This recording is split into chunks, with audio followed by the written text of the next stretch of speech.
English, a daily 30-minute program from the Voice of America. I'm Dan Friedel. And I'm Katie Weaver. This program is aimed at English learners. So we speak slowly, and we use words and phrases especially written for people learning English.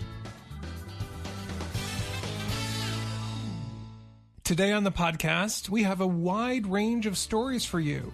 We will go from Africa to Southeast Asia, then look at higher education in the United States.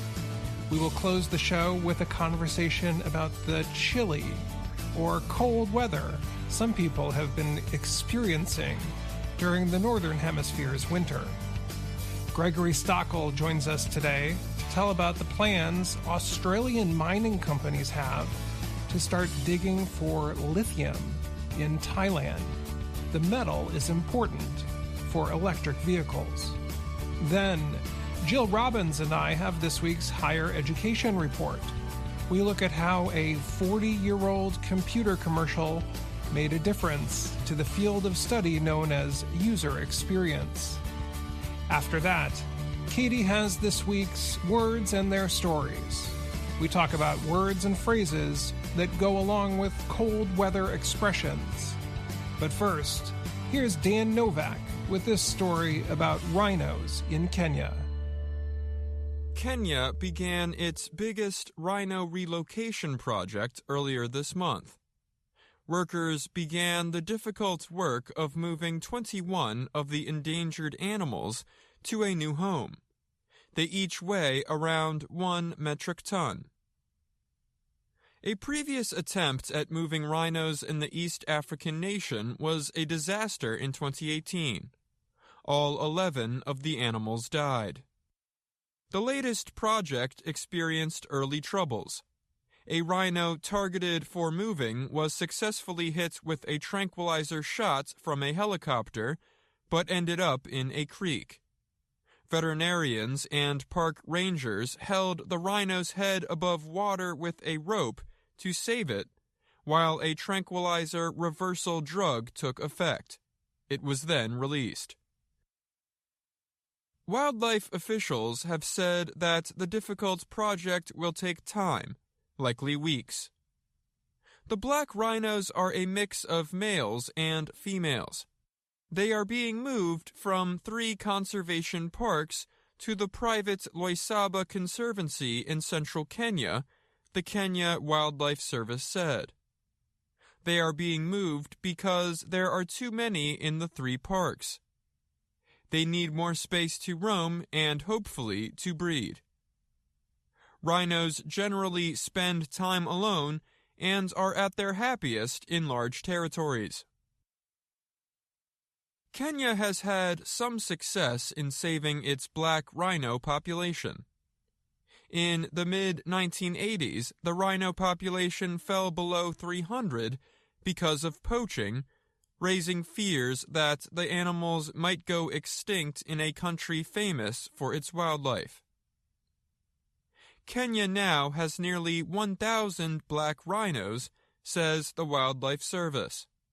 That is the 3rd biggest black rhino population in the world, behind South Africa and Namibia.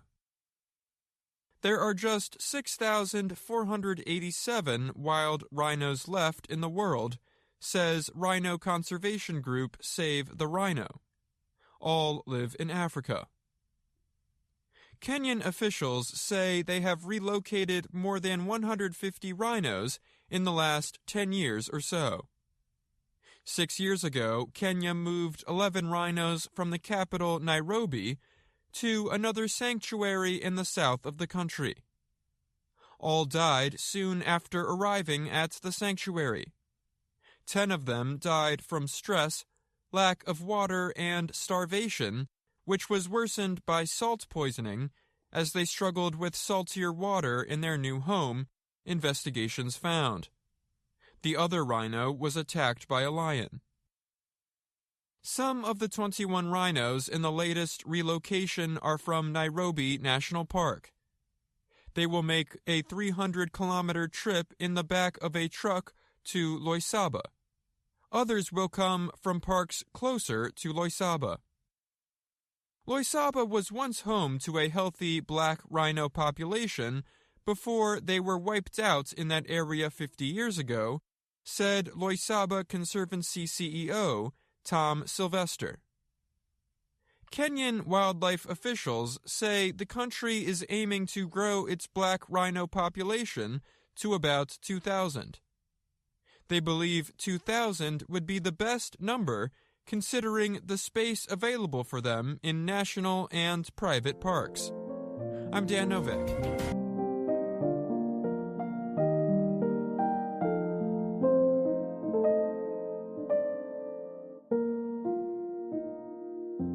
Thailand hopes to start producing lithium from a mine in its southwest in about 2 years, government and business officials say.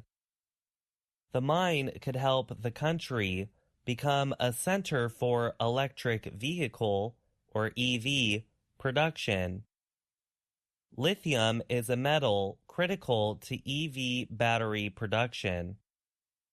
Establishing lithium mines would put Thailand in a special position among major producers of the metal because the country is also developing an EV production industry. Chinese car makers already promised to invest $1.44 billion in that industry in Thailand.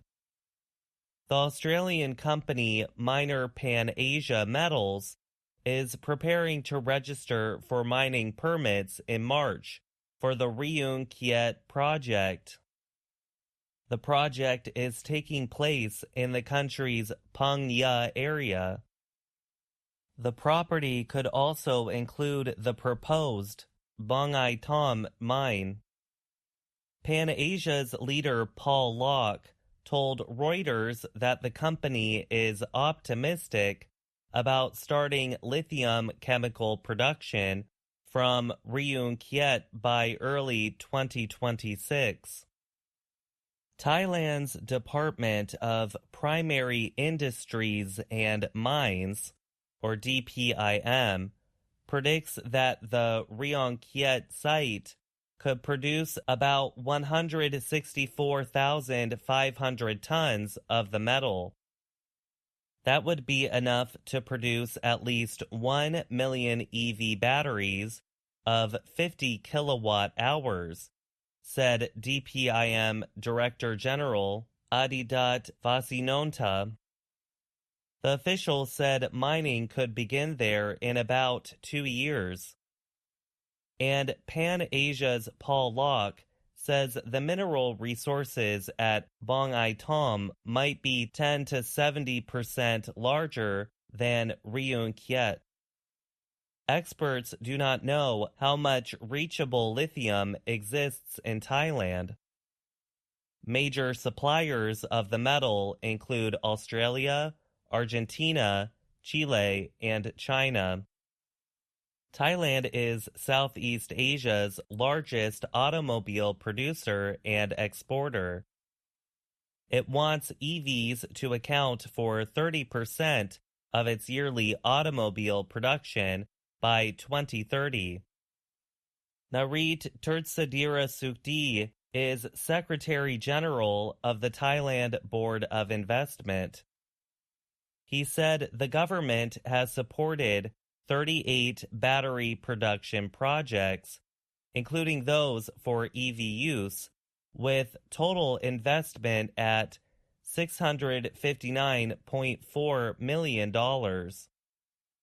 Our goal is to push Thailand to become the regional hub for battery production, both for EV and for energy storage, he said. A regional hub is an important center of activity for a part of the world. The Thai government is also pushing for lithium exploration in new areas. That includes changing laws to permit private companies to study agricultural lands, Aditat said. One of the interested companies is Matsa Resources, an Australian miner looking for lithium in Thailand. Matsa holds 2 special permits to look for lithium in Thailand, and it has over 100 requests waiting, it said in January. They will be only one of a handful of countries that have got the whole supply chain from mining to production within the same country, said Paul Pulley, Matsa's leader. The lithium under exploration in Thailand is found within a mineral known as lepidolite. It is more costly to process than the kind of lithium mined in Australia and Chile.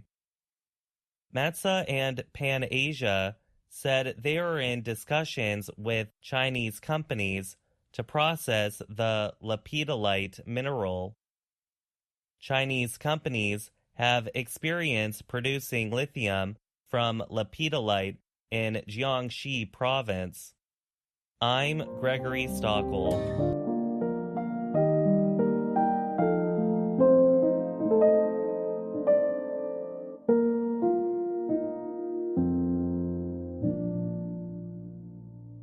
Many people first heard about Apple's Macintosh computer through a television commercial during the American football Super Bowl game in 1984. However, the commercial did not show a computer at all. It showed a woman throwing a hammer at a large screen. On the screen was a man giving a speech. The screen exploded, and an announcer said, "Apple Computer will introduce Macintosh, and you'll see why 1984 won't be like 1984. 1984 is George Orwell's book about an authoritarian government, and Apple aimed to tell people that the new computer would be different. It would be easy to use. Many computers at the time only did 1 or 2 things, and they required the user to type complex commands to start the programs. Jacob O. Woolbrock is a professor of information at the University of Washington. He wrote about Apple's commercial in The Conversation. Apple was selling a product for human beings to use, Woolbrock writes. After the commercial, he suggests, Apple became known for design, and the world started paying attention to the idea of user experience, or human-computer interaction. The Macintosh was one of the first products to really prioritize user experience and focus on making something usable and understandable, learnable, even guessable, so that people didn't have to always read a manual to learn how to use it. Mackenzie Bristow is a former language teacher and researcher who now works in user experience in Atlanta, Georgia. She said Macintosh was one of the first products to think about the user. What is the role of the person? What is the role of the user? She asked. She explained that in design, the rule is first understand the person before thinking about what the product looks like and what it can do. 40 years after the launch of the Macintosh computer, we now see computer screens everywhere, at restaurants, at airports, and even in cars. All of these devices have been designed by experts in user experience. Many colleges and universities now offer study programs in user experience. While it is part of STEM, science, technology, engineering, and math, Woolbrock said students from different areas of study, including psychology or communication, could be successful. The kind of student that thrives in user experience is a student who has, above all else, a real curiosity about how people interact with technology.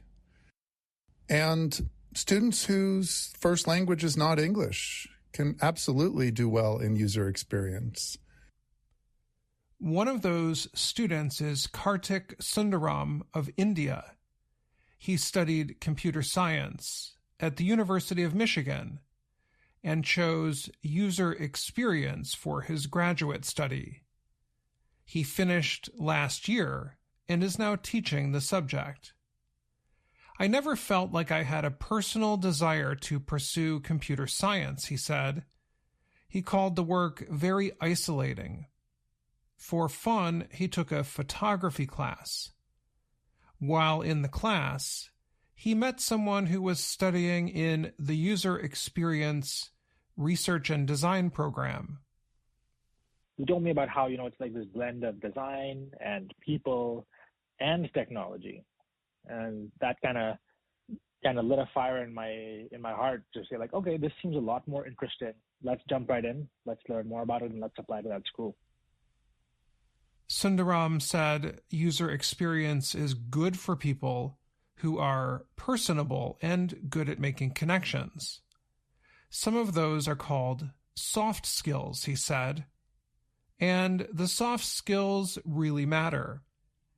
While he grew up speaking English, Sundaram said the world of user experience is more and more open to people who are learning English or who may speak with an accent.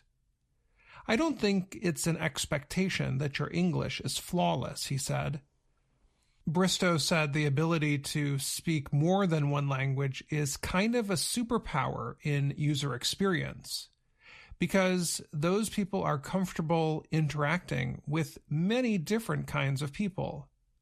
That's really something to be celebrated, she said. Sundaram is teaching, but also looking for work in the field. Wobrock is a professor, and Bristow works on training programs for a large company. They each spoke about the need for user experience professionals to work in the expanding field of artificial intelligence, or AI. Sundaram said, "We're not going to be restricted to a text box in ChatGPT for much longer. There are going to be other ways to interact with it." Bristow said the ability to understand language is important. AI programs will need experts who understand how language changes based on where people live, their level of education, and their age. Wobrock said user experience professionals are starting to work on projects called human-AI interaction. There will be a great need for user experience professionals to help understand how people and AI can interact and work together in profitable ways, he added. But Sundaram warned that user experience study programs, also known as UX, are becoming very popular. He said some students see UX as a field to make a lot of money with few certification requirements. And several companies are letting go of people with experience in the field. Sundaram said, "It's definitely a difficult market, but it's an incredible field, and there are new interfaces coming out that need our work." I'm Dan Friedel. And I'm Jill Robbins.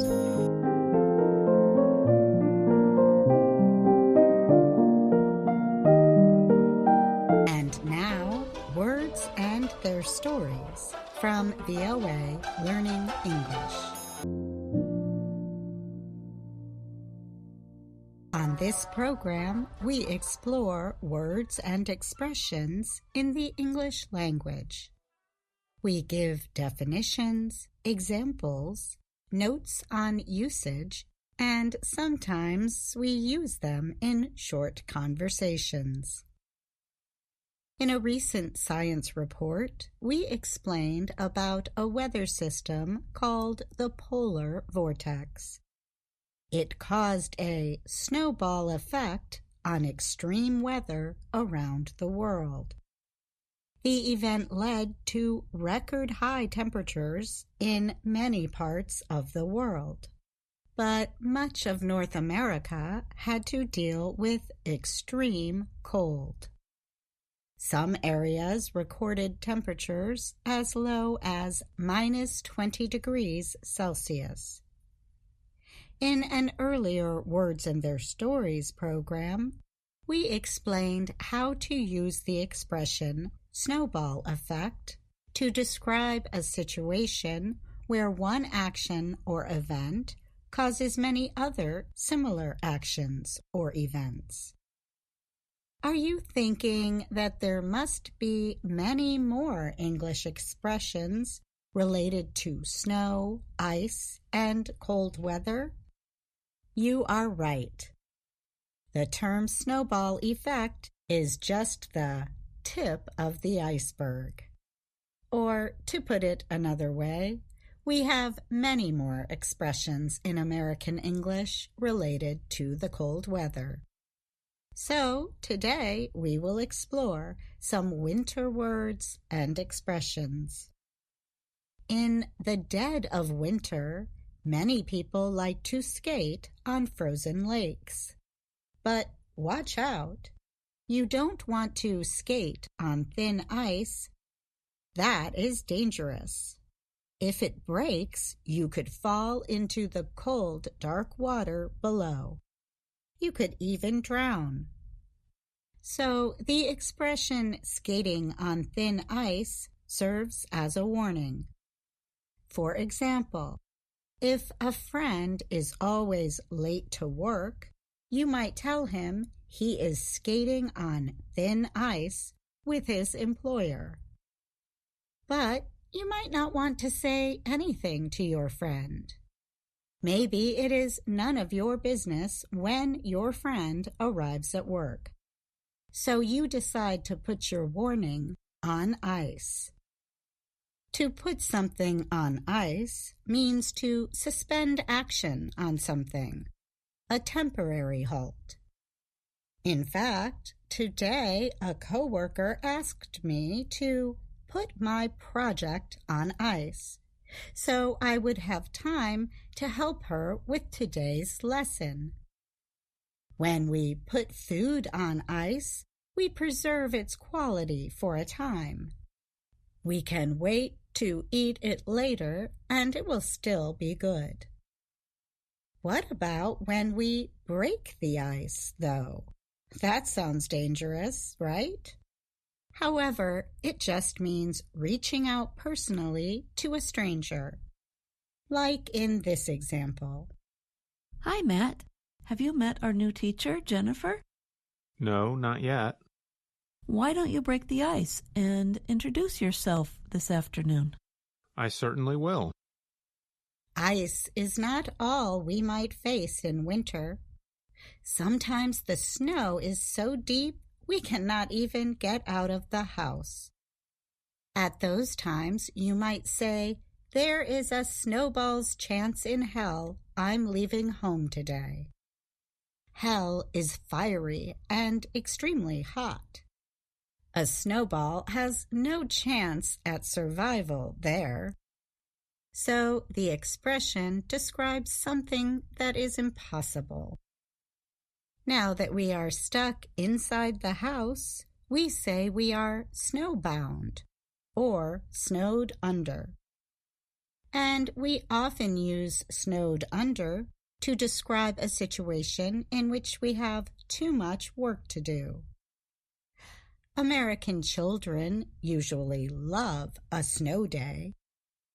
That phrase is used to mean schools are closed. Students might spend the day outdoors, throwing snowballs or building a snowman. Or maybe they stay inside, covered up in a warm blanket next to a hot fire, snug as a bug in a rug. We use the expression snug as a bug in a rug to describe a soft, warm, and safe position or situation. Sounds like a great place to be, especially during a snowstorm. I mean, no one wants to be left out in the cold. That can really hurt, physically and emotionally. Sometimes we use this phrase, left out in the cold, when someone has rejected or forgotten us. We will never leave English learners out in the cold, to be sure, especially not in the dead of winter. And that's Words and Their Stories. I'm Katie Weaver.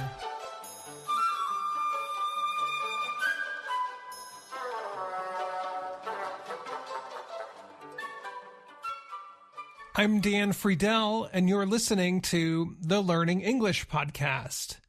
We just heard Katie Weaver talk about phrases connected to wintry weather, and now she's here to share some more.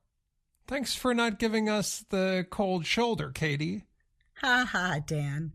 Another popular phrase, the cold shoulder. That means to ignore someone on purpose. And thank you for not icing me out of the podcast chat. In your report, you talked about the term cold snap, or a sudden, brief spell of cold weather. Isn't it interesting that people never use the term warm snap? You are right. I have never heard snap used that way. I don't know why we don't. Right now in Washington, the weather is unseasonably warm.